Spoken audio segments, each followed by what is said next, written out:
Good afternoon, buenas tardes, bienvenidos a ¿Qué pasa, Mujer? Welcome to ¿Qué pasa, Mujer? Bienvenidos a ¿Qué pasa, Mujer? Estamos aquí todos los domingos a las 4 de la tarde. We're here every Sunday at 4 o'clock Eastern Standard Time. ¿Qué pasa, Mujer? Ya llevamos creo que vamos a cumplir 3 años pronto. I think we're going to be about 3 years old soon. In reference to how long we've been in the air with you. So we definitely appreciate the support that we have been receiving in the last 3 years. Les damos gracias a todos por darnos el apoyo que nos dan a nuestro show todos los domingos. Hoy tenemos un tema muy interesante. Today we have a very interesting topic. Vamos a hablar más que nada en inglés, pero vamos a tener un invitado en el futuro también para que nos diga la información en español. So today we're going to be speaking in English, but we are going to have someone come in a future show to come and speak to us about this topic in Spanish as well. It's very relevant to everyone. It doesn't matter how old you are. So we're going to be talking about artificial intelligence. We're going to go ahead and bring our guest, our expert in this topic, Damien. Thank you to our producer, Mark, for making everything happen. Hey, Damien, how are you? Pretty good, Viviana. How are you? I'm doing well. So Damien and I don't know when we met. 4, Years 5, now. Yeah, it's been some maybe. years. Yeah. Yeah, it's been a couple of years. So we met in a business meeting, and our relationship just has evolved we have gone into different ventures to help the community, to help the youth. Yeah. In reference to pretty much every aspect. But as you guys know, my realm is in the educational field and Damien is in the technology field. So Damien, I wanted you to tell us a little bit about your background. Why is it that ¿Qué pasa, Mujer brought you in as an expert? Because you truly are. So if you can kind of give us a little bit about your background in technology. Sure. Thanks for having me. This is a great opportunity. And like you said, it's a really important topic. So my entry into the industry, the IT industry, was about 20 years ago in the Army. This was in the early 2000s. I was young. I was looking for money, basically, and I needed an occupation. So I decided to join the Army with no ideas about what I wanted to do. And computers were semi-new at that time. So when I went into the recruiting station, they asked what job did I want, and I just blurted out computers. So from that moment forward, it's been a long journey in the technology industry. I have an associate's degree in information systems from Virginia Peninsula Community College. As you know, I started a nonprofit workforce development program called Inspire IT, where we train people to get IT certifications. And I'm currently a systems administrator at the electric company on Eastern Shore. Wow. I do want you to tell us a little bit more about Inspire IT. What inspired you to create that organization, and what is one thing that you have done with it that you're extremely proud of? Sure. Yeah. So it's actually very relevant to the topic we're talking about today. So I try to pride myself on being a person who is a forward thinker and is always looking to the horizon for things that are upcoming. So about maybe 5 or 6 years ago, I started telling everybody I knew the robots are coming, and of course people were looking at me like, "Man, you're crazy. Get out of here. That ain't happening." But then started showing people videos on YouTube and things of that nature, and here we are today talking about artificial intelligence. So I basically created the company in anticipation of this moment, to be honest and quite frank. So there's a gap in the industry, like I said, that I've noticed throughout my journey in the industry between what employers need and what the labor force is able to, the type of skills they're able to supply. So I created a company to try to fill that gap and try to help the people who are looking for occupations and also the employers and bridge the gap between the two. So yeah. And what's something that you're super proud of that Inspire IT has done? Oh yeah, no, I think we're a very new company first. Let me say that, but I think we've done some great work so far. So the thing I'm most proud about is I think we're at about 3 young people that we've assisted get actual jobs. So we trained them to get the certification. We helped them go out look for jobs, and then we also vouch for their capabilities and skill sets. So one of our participants actually works at Norfolk State's help desk. His name's Clyde Davis. He did very well on those exams.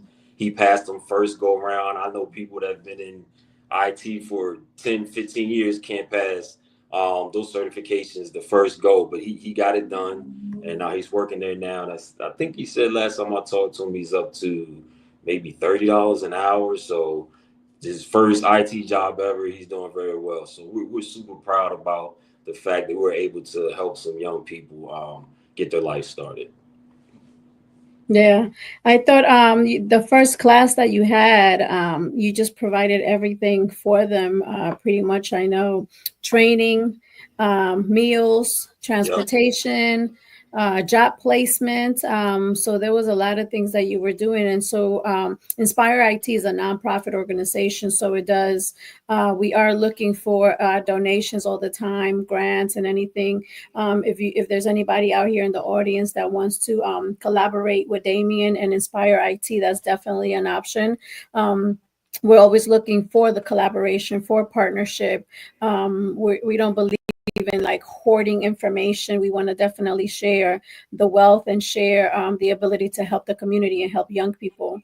I wanted you to talk about, Damien, a little bit about I know when we first met, I was attracted to what you were saying because you have mentioned that at some point, where we live are going to be considered smart cities. And so I want you to talk about what a smart city is. What does it entail? And number two, you had also mentioned that as we get older, we're not going to necessarily know how to use the technology, so that there is a field for people to train people how to use the technology that's going to be implemented in a smart city.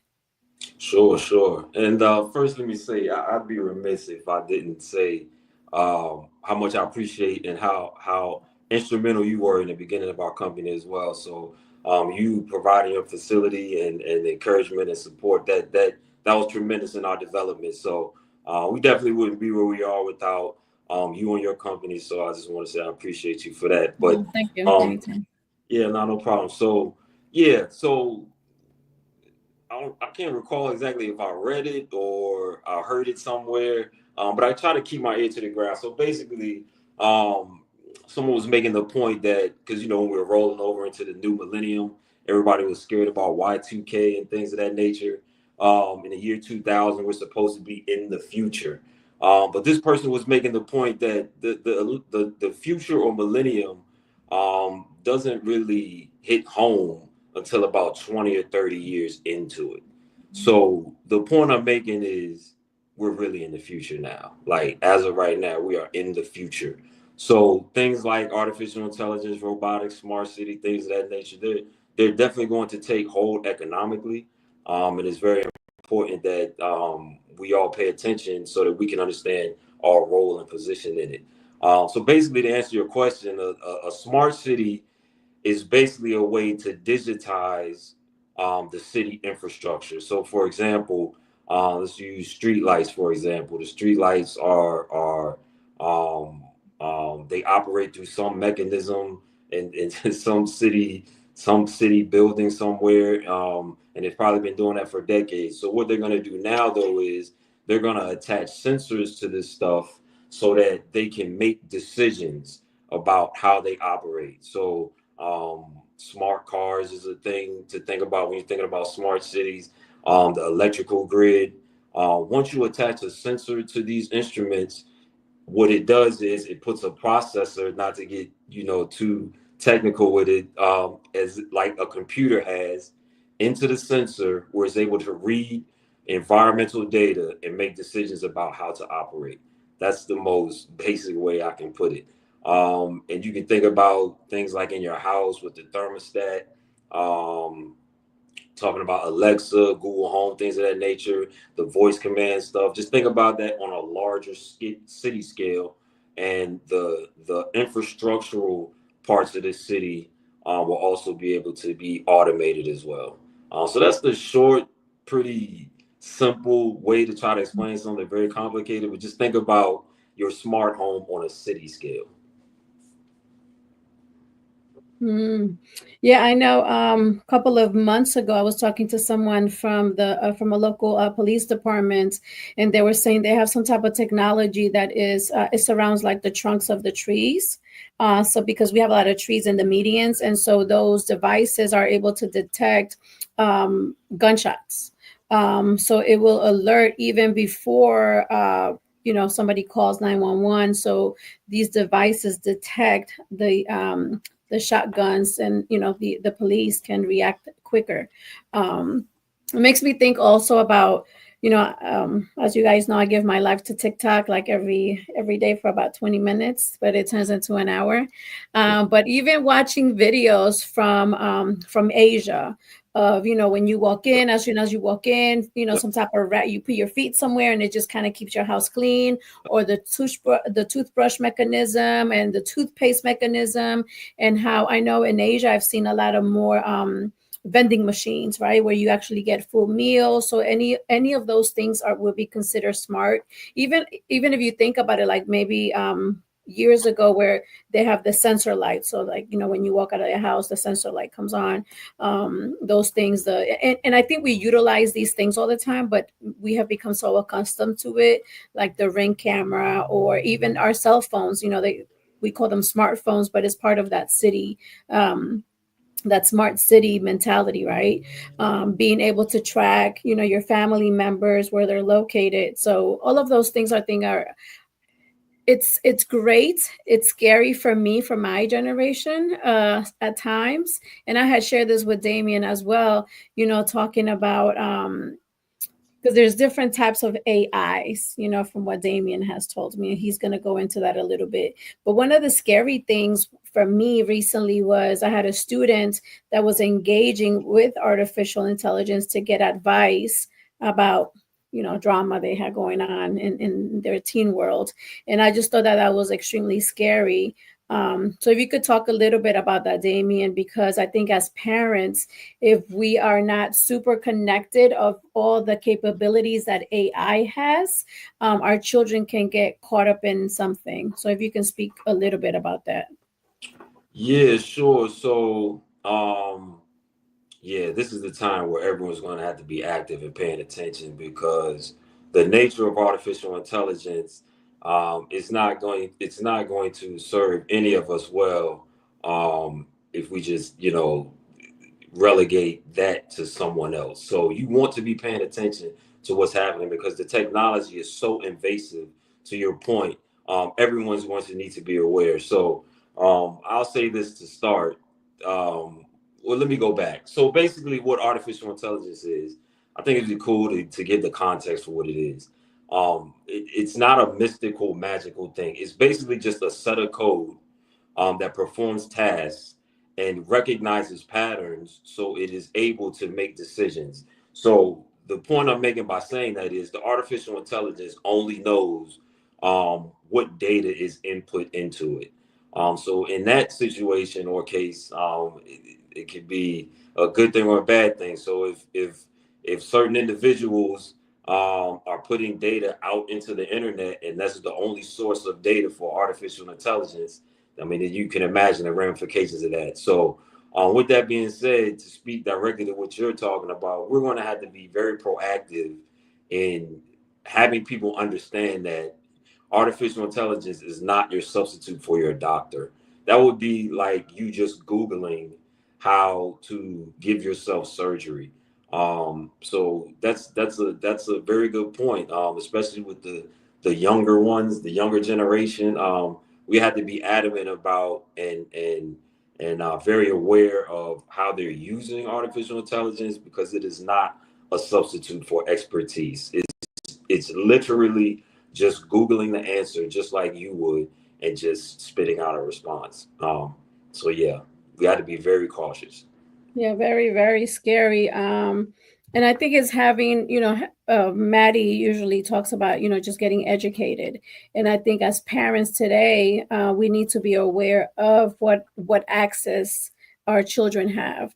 So a lot of the times we don't find out until something happens, right? But I think with the technology, I would say, because I'm a parent myself of a teenager, so I would even go to Google or go to ChatGPT and actually ask artificial intelligence, what are the options? What is the AI that teenagers are using? Or, it's just a lot of things that are out there. And if we're not aware, if we don't educate ourselves, we're going to get ourselves in a situation, or our children are going to get themselves in a situation. So we just kind of have to be super careful. Before we go on, I just want to say hello to Lily Matos and Olga Torres. They're watching us and they put a response. So we just want to make sure that we always acknowledge our fans. Typically, so ¿Qué Pasa Mujer is part of Pod TV. Pod TV is on Roku TV. So this TV show runs in many platforms, even though we're live right now. But throughout the week, it also reruns in other platforms. Our producer, Mark, does an amazing job at posting our show in other platforms during the week. And also it does reach our international countries as well at times. And they'll translate it with the captions at the bottom. But I wanted to I was looking at your social media a little bit, Damien, and you had posted something about future proof. So you kind of posted just a definition of it. So it's a verb or it could be an adjective, right? So the verb is to make unlikely to become obsolete or fail in the future. So it says this approach allows you to future proof your applications. So tell us a little bit about that.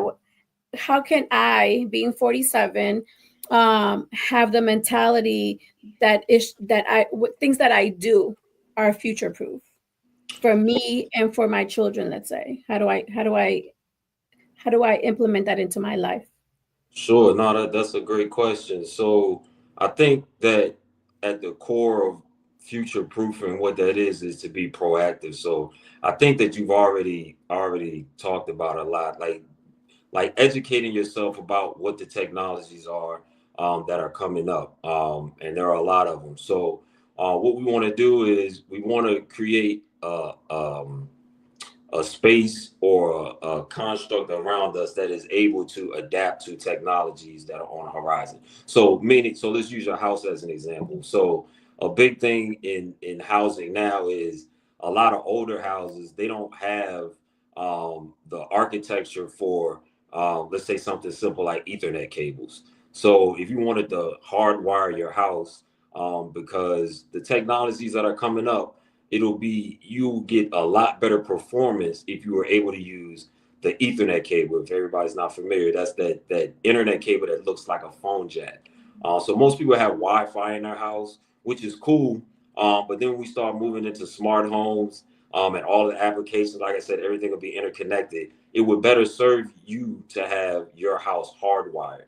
So that's just a small example of the type of things when we talk about future proofing yourself. It's just making the applications and your surroundings available for the upcoming technologies. So I like to tell homeowners, you can imagine houses that are not smart proof capable. I mean, smart home capable, and you're trying to sell your house on a block with a bunch of smart homes, and your home is not a smart home. You can imagine that the buyers are going to probably bypass your house. So you just want to be ready for the technology, and create a space where you're able to adapt to the technologies. That's an interesting point, right? So that is that future thinking to as we make investments or make decisions in our lives, to be able to do a little bit of research of what is this going to look like in 5 or 10 years, especially with technology changing so quickly. I mean, it's amazing to me how we'll use ChatGPT as an example. Is even within weeks or months, it continues to evolve all the time. Yes, yes, yes. No, I Like was there's always extra features. yeah. Oh my gosh, yeah, it's crazy. Yeah. So when I saw in my research, I saw this diagram and I shared it with you. So they have like different types of artificial intelligence, right? So they Right. have like reactive, limited memory, theory of the mind, and self-aware, right? So these are all terms that I have no idea what they mean. But I kind of when you and I talked last week one time, you had mentioned something about artificial intelligence has like different layers, right? And so how one of them is where it's correct me if I'm wrong, but it looks to me like this technology doesn't have heart, doesn't have perhaps past memories or experiences, right? But is it going to potentially do that, right? Like you know how a lot of us say, "Oh my God, I think Alexa was listening to me because I was just thinking about that." So tell me a little bit about that. Can it potentially evolve to something else that it will dig into, like my brain? Sure. And that's interesting. I don't know if everybody's familiar. They all Google Neuralink. Elon Musk's company. He is definitely trying to manufacture a brain link. So I'll just let y'all do that research. But so yeah, to answer your question, we talked about it last week. So like I said, I think my biggest part of this whole thing is to try to demystify artificial intelligence because I know there's a lot of questions, and people just want to be aware of what's happening. So right now there are two terms to be familiar with when it's in regards to artificial intelligence. So there's the regular AI, artificial intelligence that we know about, which is Chat GPT, the algorithm that everybody talks about on YouTube, things of that nature, chat bots, as illustrated in the chart that we were talking about. And then there's also artificial general intelligence. So the difference is artificial intelligence is the regular day-to-day applications that we all use that are benefiting, that will benefit our lives and productivity. I'm a firm believer in that. But the artificial general intelligence is the stuff you hear about on TV. So when you hear guys like Sam Altman, Peter Thiel, like I said, Elon Musk, Zuckerberg, those guys are trying to create an application called artificial general intelligence. And this is what's related to those data centers that are opening all over the world. Again, we're in 2025, so a lot of this stuff is going to sound a little astounding, but we have to realize like we are absolutely in the future now. So these guys, like I said, the mega wealthy tech guys are intending to create basically what they're calling it is a do everything machine. So that's what you're talking about when you're saying an actual machine that can think like a person. So we're talking about artificial intelligence like chat gpt like we're all using. That's not, like I said, that's just a series of tasks that is responding to patterns of data that it has accumulated through the internet, and it just gives the illusion of thought just because it is able to respond so quickly. But what these guys are trying to do is literal movie stuff where they're trying to make an actual machine that they're bringing into sentient life. So I know that sounds a little crazy, but just being clear that is what the difference between the artificial intelligence that we're going to use every day and the AI that everyone hears about on TV. So they're not definitely making that very clear. So I just wanted to, like I said, demystify it. So everyone absolutely should use Chat GPT appropriately because I do think that it would benefit everyone's productivity and efficiency. But we also do need to be aware of what those corporations are doing, with our support and sometimes not direct support, but tax money and all those things. They're trying to create machines that are actual thinking machines. It's just like the stuff in the movies. So also there, how we've heard about those data centers and how they use so much water. That is accurate, but I don't want people to get everything lumped in together. Like I said, there are applications in artificial intelligence that will definitely benefit everybody's lives. But I will also probably sit with a bunch of people and saying I don't know if we necessarily need a machine that thinks like a person, though, if that makes sense. Yeah. I totally agree with you, Damien. I think, I use artificial intelligence on a daily basis. And I think I'm using it as a guide, right? To just kind of get me started it's almost like when, before we had artificial intelligence, we might go online and just maybe pull up like a template of something, right? So that's how I currently utilize it. But I'm telling you, I was really fearful when I saw that gentleman just interact with ChatGPT, because you can ask it a question and then it'll ask follow-up questions, and so he literally had a thread of conversations that were happening with ChatGPT. And I don't know, tell me something that you think as a parent that we really like. I know there's ways to monitor their technology, right? But like, for example, I'm an Android user, but my kids use Apple, right? So I remember we tried to restrict their phone, but I had to then later on find out that even though they have Wi-Fi, they still have access, right? So as long as they have Wi-Fi, they still have access, where Android wasn't necessarily doing that back then. So what would you suggest as maybe two things that we must do as parents with our children, to maybe prove it a little bit so that we don't go left? Yeah, no, that's a good question. I'll start it by saying this. And I have a very good friend of mine who's a psychologist. We had this conversation recently. So there was the fear that, or there is the fear that artificial intelligence is going to take everybody's job. And I'll start to answer your question by saying this: with the onset of artificial intelligence, there will be new jobs created and more of an emphasis on certain jobs. So, in the technology world, I think they realize that counselors will never become obsolete. So, in this space where artificial intelligence is mimicking actual human interactions, and the possible negative ramifications for that, there's going to be an extra emphasis on counselors who are able to talk to people about just basic relationships. So to answer your question, if it's something that is very important to you, and I would suspect it is when it's talking about your children, you may have to actually take time out and reinforce those relationships, because what you don't want to have happen is your child using artificial intelligence as their parent. And I've heard some stories where that is happening. So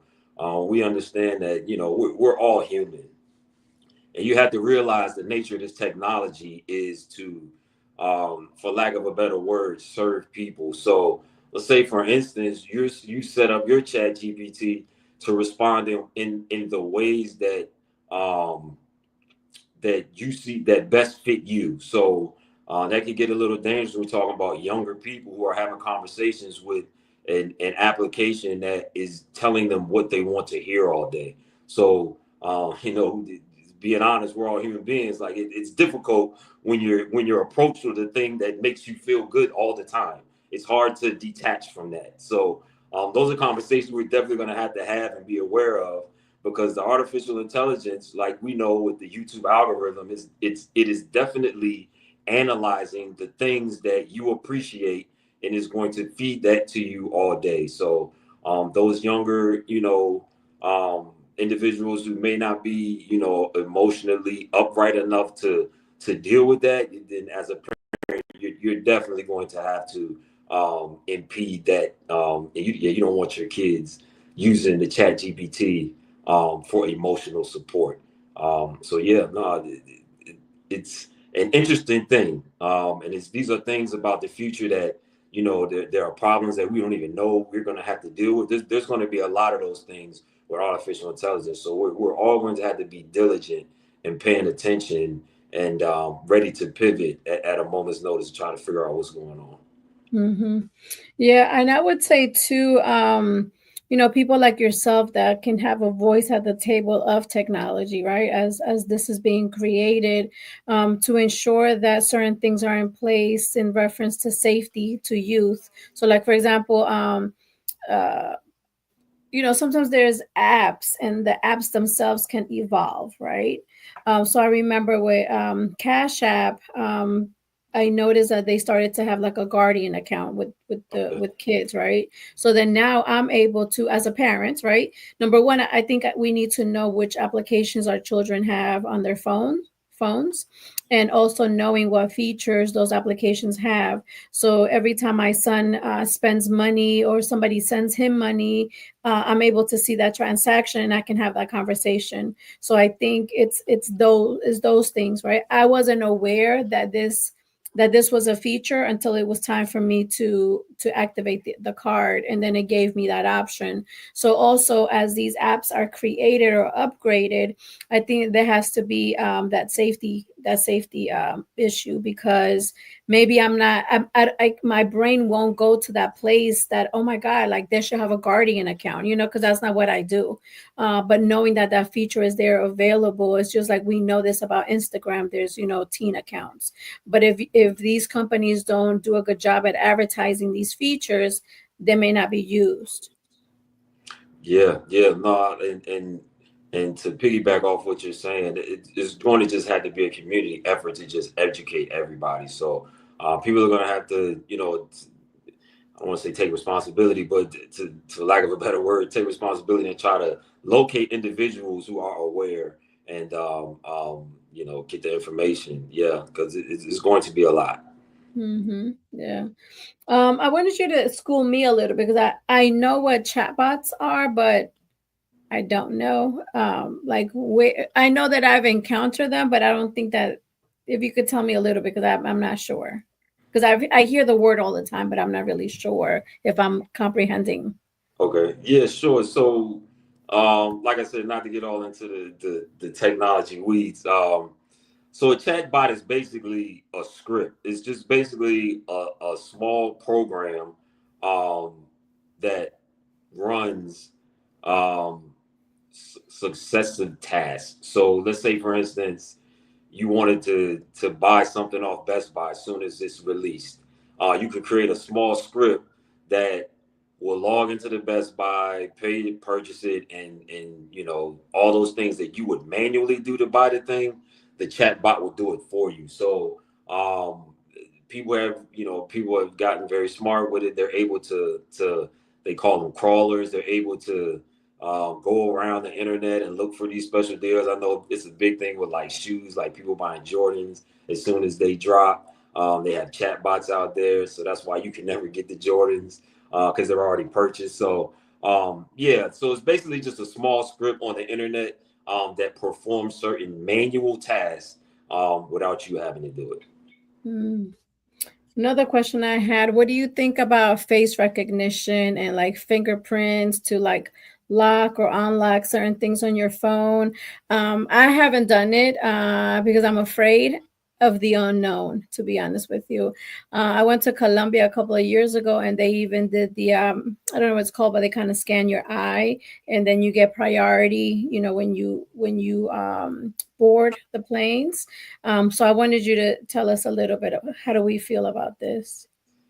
Yeah, no, that's an interesting stuff because I'm from the pre-internet generation as well. So even though I'm in technology, yeah, I'm a little leery about things scanning my body and knowing exactly like yeah. So again, we're gonna have to be paying attention to what's going on. So I'll say this, um, just like anything else, it is all dependent upon who is I guess head over the technology. So let's say we live in a perfect utopian world where everybody was trustworthy and nobody was trying to do anything to harm you, then yeah, it might not be no issue getting your retina scanned. But yeah, that's not very realistic. So um everything you have to be cautious with and take with a grain of salt. But the difficulty is,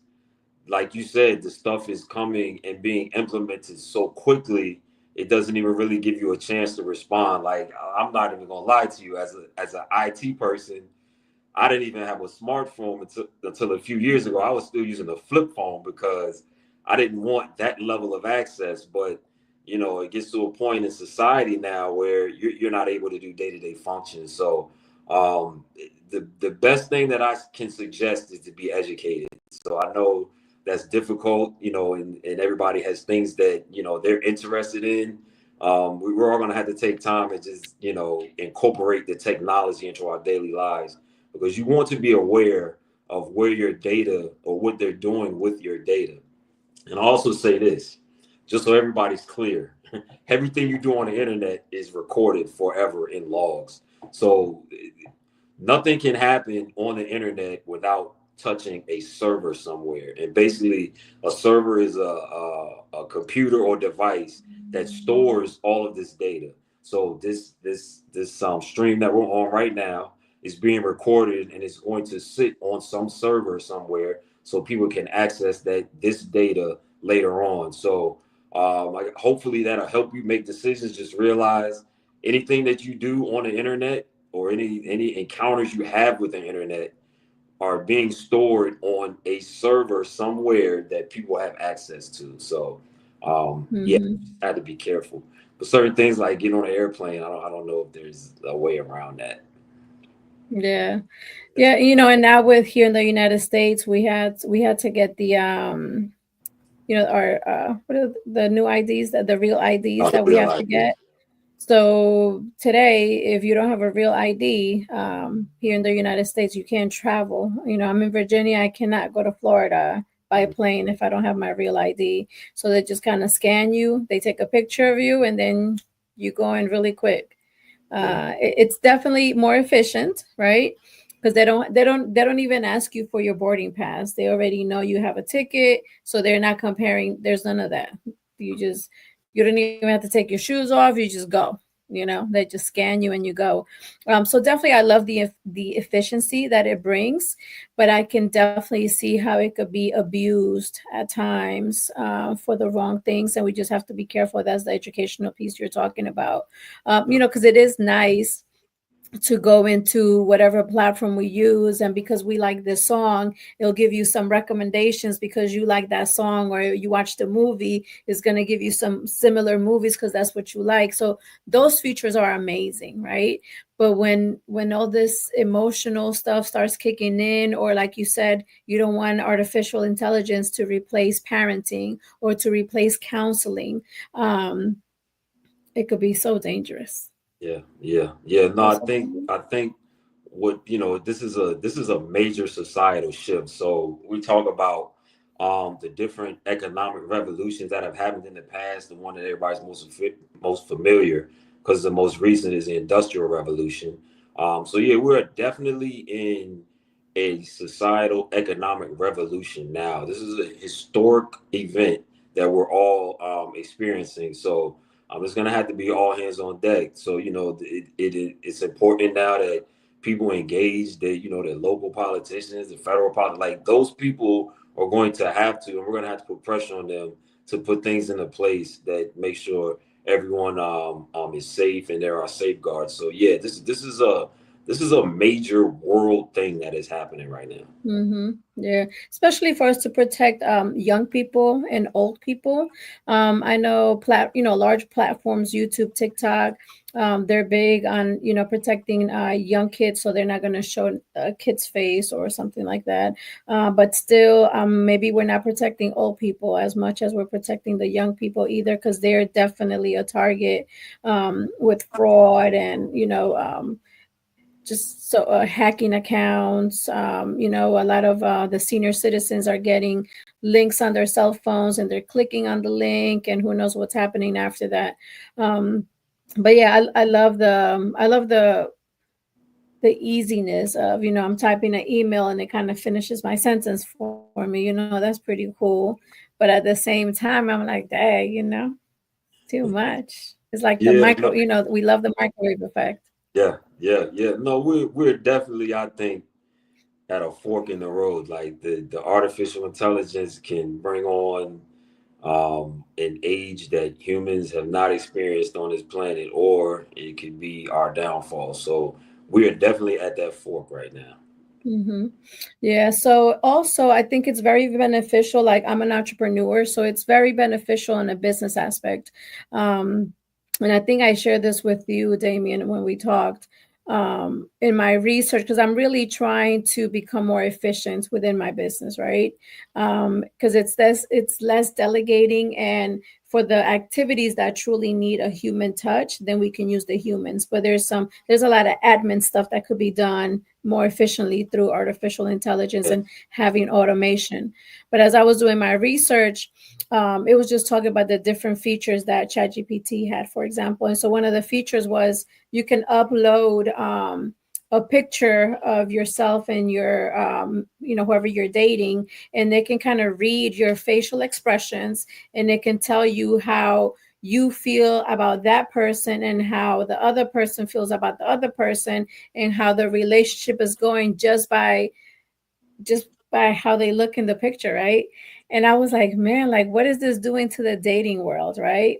To like relationships and getting to know like real people. Like how we see the cute little babies on social media and they look so cute, but they're not real.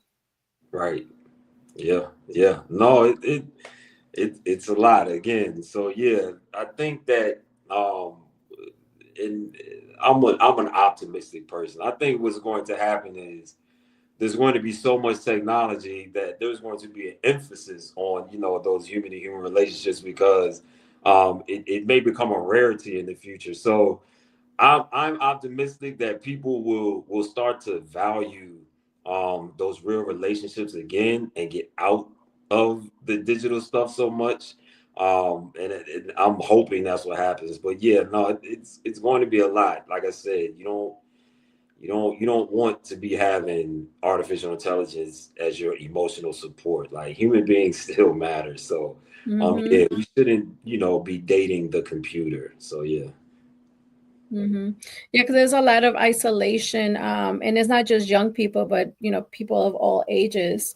Um, I think COVID didn't help, right? So then we were in isolation during COVID, and then we went into virtual meetings and virtual, doctor's visits, and so everything became virtual, and so we started to have less human touch, and so we have become accustomed now to not having that human touch. And if we're not careful, human touch, in my opinion, is very much needed. I need to interact with you. Like when Damon comes into town, we sometimes see each other because we could talk on the phone or do a Zoom or something like that, but there's nothing like that human face to face interaction at times, because the energy is different. It's just like when we text people.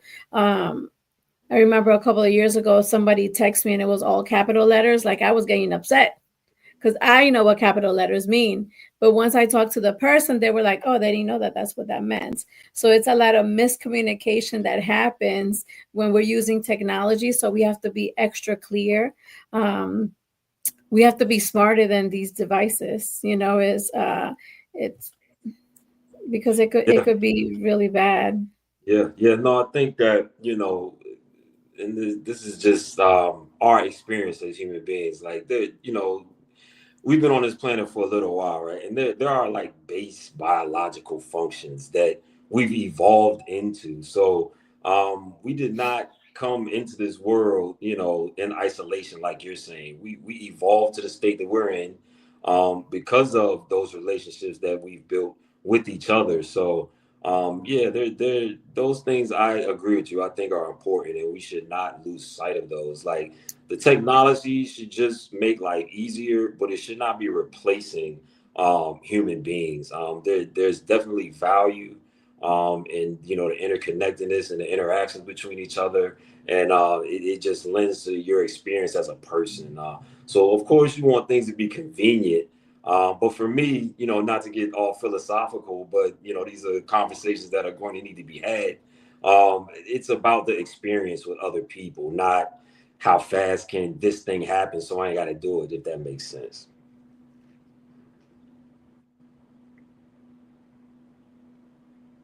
Yeah, I agree with you. We got to have these conversations. and maybe it's just a phase of exposure that we're going through, because it is nice to have these features, the convenience of it. And I do agree with you. I'm an optimistic as well, and so I think that this is just, like I said, just exposure to the technology, the things that human beings have created, right, for the use of it, and to for us to be intentional about how we use it. I remember when the self cashier feature started happening in supermarkets, like I was adamant about not using them because I didn't want people to lose their jobs. So I would go in the lane where a human being was there. But guess what? From time to time, I used it because I was in a rush and it was quicker to kind of go through the automated one, you know? But I think at times we are able to slow down a little bit and to be intentional about the things that we do. Um, because we do, and like you were saying, Damien, to get creative into what especially our young people and the type of fields that our young people are going to go into. And if there's a lack of people going into that field, the school systems, I know that they push technology, but I think it's something that needs to be pushed from home as well, so they can kind of see the message, because that's very important. And like you were saying, is not only the creation of the technology, but then there's a niche for teaching people how to use the technology Yeah. as we get older. So tell me something. I know when you and I had that conversation, we talked about it. So, like, give me an example of something that you think that I'm going to need assistance with on how to use, and let's say 10 years from now. Oh, that's a great question. The first thing that comes to mind is there's a lot. VR goggles is going to be a thing in occupations. Definitely the artificial intelligence. People should get very versed in Chat GPT. The job that I have now, they're pushing to implement it into what we do. So it's definitely something you want to pay attention to and learn. I'll give you a term: prompt engineering. To do the research on that. That's going to be an occupation in the future. Um, Robotics. But I'll say this: in the technology field, they have conversations. I think what's going to going to have to happen. Like I said, this is a major shift. The thinking about jobs is going to have to change as well. So it will have to be more of a systems approach, meaning we're accustomed to. I like to say the screw your screw job. So you just have that one piece of the job, and all you do all day is you just screw your screw. Well, the robots are going to be screwing the screws now. So they're having conversations about the way we train people needs to be more of a systems thinking versus I guess for lack of a linear thinking. So you have to think about how all these applications work together to bring about the result that you want. So um, that's probably the biggest thing that I would like to approach people about is the way we think about employment is going to have to change a lot as well. So just thinking about how the whole system works and is connected will take you will push you a lot further than the other people in the job market. Hmm. Very interesting. I wanted you to talk a little bit about the future of Inspire IT. Sure. Yeah. No. So, our program, to give you a little bit about it, what we do is we bring people who want to get into the IT industry. We definitely are open to everybody. Like I tell people, we are controversially inclusive, but we definitely want to target those individuals who've been underrepresented in the industry. So, what we do is we train for two certifications. They're entry level IT certifications by a company called CompTIA, the A plus certification, which covers computers, the basics, hardware, software, and Security Plus, which talks about the security components. So we bring people in, we train them to pass those two certifications. After that, we go through a job readiness phase where we do mock interviews, how to dress on an interview. We talk about the soft skills in my conversations with employers. Their biggest challenge, they say, is not so much what a person is able to do. Their emphasis is on soft skills. So we focus on that. And then once we get a person ready, we go into the job search phase. We want to assist people in writing their resume, actually applying for the jobs, surveying those positions, making sure that once we get a response, we let that person know and that they're able to go and be ready for that interview. So basically, what we want to do is all the components of actually getting the person the job. I know a lot of programs that are great.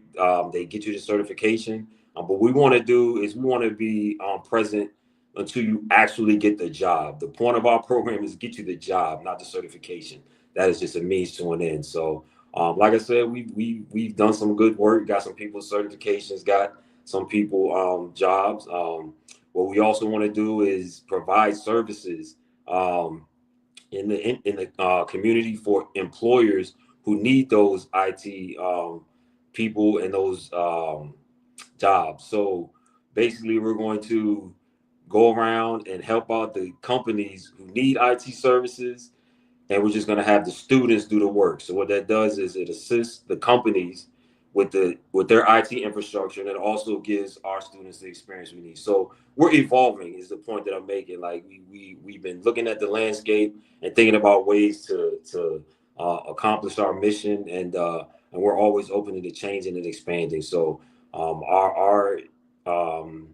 our initiative is to help all parts of the community, the employers, the people looking for jobs, and the community as a whole. So we just want to bolster the economy in the Hampton Roads area. Mm, very good. I like that. Yeah, and then I know you've had like Coca-Cola support your program, the City of Hampton, A Plus Academics. I don't know if you want to mention other organizations that kind of have helped you, so we can kind of give examples of the additional needs that Inspire IT has, so that we can, continue to do things for you, for youth in general. Sure, sure. Yeah, no, I think those organizations were monumental in our effort. And I'll add one more: the Cuff Marketplace that we both partnered with, the Pastor Cheek. He's been very supportive and instrumental. We're able to do our stuff out of their computer lab there. So we have a space with 10 computers that we basically can do anything we want technology wise. So I would just add Pastor Cheek and the Cuff Marketplace to that. We're super appreciative. And yeah, no, we're always looking for donations and looking for new partnerships. I would like to be very collaborative with the company. So yeah, anybody who wants to come in and help out or participate, the door's open. This company is for the community to assist in moving to the future. Yes, definitely cover Charles Chi, because if not, he would kill me if he's not mentioned. Because I You see know, we him can get every back. day. Absolutely, yeah. Yes, I love it. It's awesome. I also want to say thank you for watching Tangi. Tangi joined, and also Nikauri, Amaya. Olga said very interesting topic. So yes, these are the type of conversations that we like to have, because we like to educate our audience all the time. We're going to be having this show in Spanish as well, because we try to educate, in English and also in Spanish. Um, and, as always, in every show, I always like to make sure that we are empowered and find a way to empower yourself and your people. And so I'm not sure if you know, Damien, but Latinos contribute $3.7 trillion to the U.S. economy.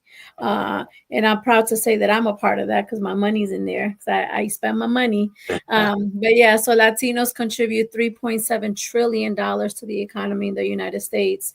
And Yeah. so as we talk about artificial intelligence, as we talk about economics, this is part of the impact. Latinos are going into the IT field. People of color are going into the IT field, and we need more of it, because when people are creating applications, when people are creating software, we need a diverse people to be creating, because they're creating for community. So we don't want a whole bunch of just one race and one gender in one place creating an app for the community. We need a complete representation in every place where these applications are being created. And even if it goes beyond the place of creation, because there's different layers and different levels to it. So as it grows, as it expands, we need to find diversity within those people that have a voice. I think it was last year, some type of national science organization found some funding for students that were of color that were in high school, men and women, and they had to create a chatbot. And so some of our students here locally from Hampton went to the national level to compete. So again, there are we really need to push for young people in general to go into this field, but also for all genders and all nationalities and all backgrounds to be included in the creation of our future and the technology that we're going to be using. Because we want to make sure that if there's a feature that's being used, that it can. A couple of years ago, I remember I had to download like images, and I had to buy the images, and it was hard to find like diverse pictures. So I remember when I was talking to the salesperson, I was like, "Hey, that was one of my questions. Am I going to be able to download pictures that show diversity within their images?" And so, if you're not someone that is in tune with that, then we're not going to have it. So the only way to do that is to kind of get involved. Yeah, no, absolutely. No, I will always super emphasize that this is a human family. So representation is very important. Every person has value. I don't care race, ethnicity, gender, orientation.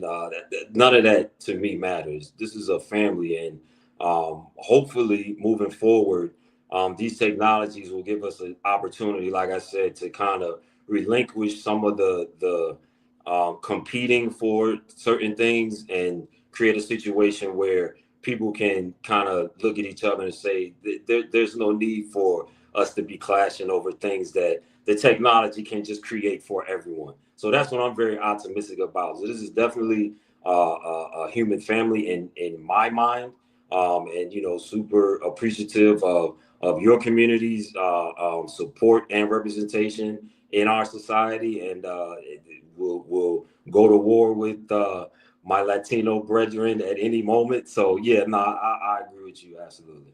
Yeah, I appreciate that. But yeah, so we have one more, Ivan Urueña. He's watching from Colombia. So yeah, so we love this, right? We love, and we would hope that you can come and join us again for another show to continue to talk about it, because it's going to continue to come up, it's going to continue to evolve, it's going to continue to grow. And I'm just going to say a couple of words in Spanish, just giving a summary of what we talked about today.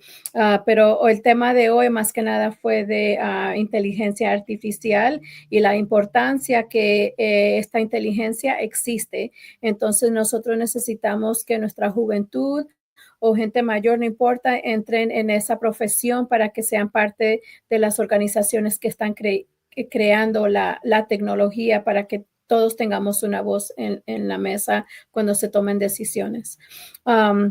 So our time is up. Typically, we end our show with Maddie's poem. Maddie's not here today, but we always kind of incorporate some type of poem. So Mark is going to go ahead and do our poem for the show. But Damien, I want to thank you for your time, because I know it is extremely valuable. And I know we talked about it before, but I'm glad that you made it happen today. So I'm very appreciative of your time, and I do thank you, and I hope that you can come back another time. Sure, no, it was my pleasure. I appreciate it. It was fun, and yeah, no, any time, and thanks for having me. It's an important conversation, so Yeah. yeah, I appreciate it. Yeah, very important, very, very interesting and important. Yep. So we'll go ahead and start with our poem, Mark, whenever you're ready. The man's words to me are not offered, but flung. So, what are you? Where are you from? I say, uh, New York. But your name is Carlos. I mean, where are you really from? I say,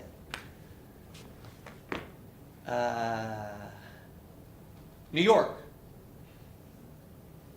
Bueno, yo soy Latino. Mi padre es colombiano. Mi madre es estadounidense. Nací in New York City. I lived in 4 countries, moved 12 times, went to 12 schools before I graduated high school. Is not what I would say in 12,341 years because I don't know a damn thing to anyone. What am I? What am I? A financial aid form? A vegan red velvet cupcake recipe? Dude discovers his first Latino with green eyes and suddenly appoints himself the authority on Latinidad. Like, but you totally don't look Mexican.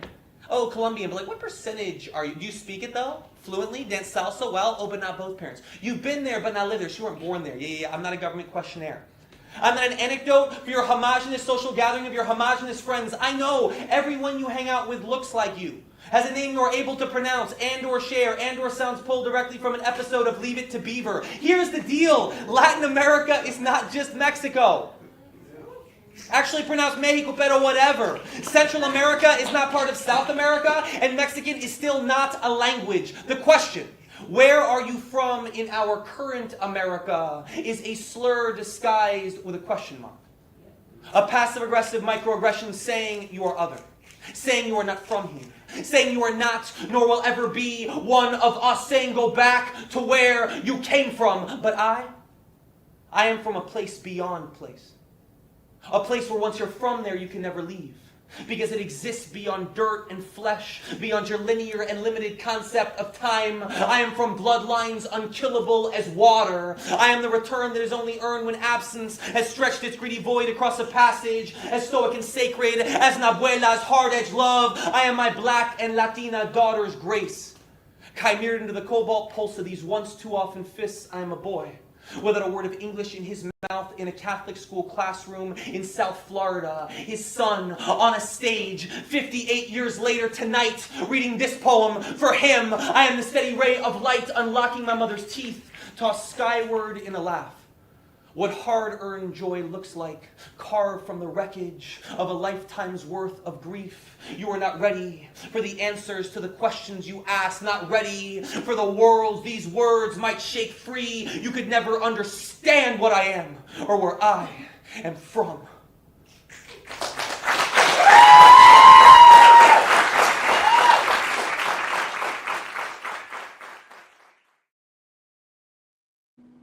Thank you, Mark. Maddie sent us that poem, so we want to make sure that we stay within something that she would love. So again, we want to say thank you, Damien, again for your time, and we hope that everybody has an amazing week, and we will see you again next Sunday at 4 o'clock Eastern Standard Time. And que pasa, mujer? Thank you, Mark.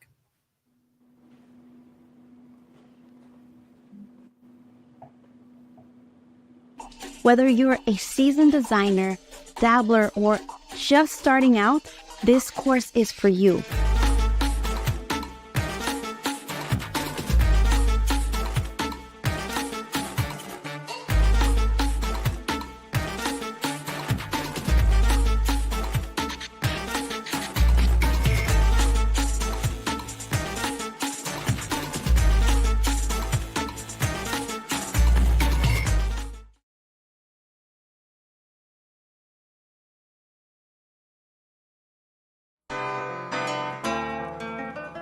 Are just so impressed with them. Like I said, we've been with them for years. I will recommend and refer anyone to them. We stand by A+ academics. They're the best. A+ tutorial really did help me with all my grades. They all went up when I came to this place.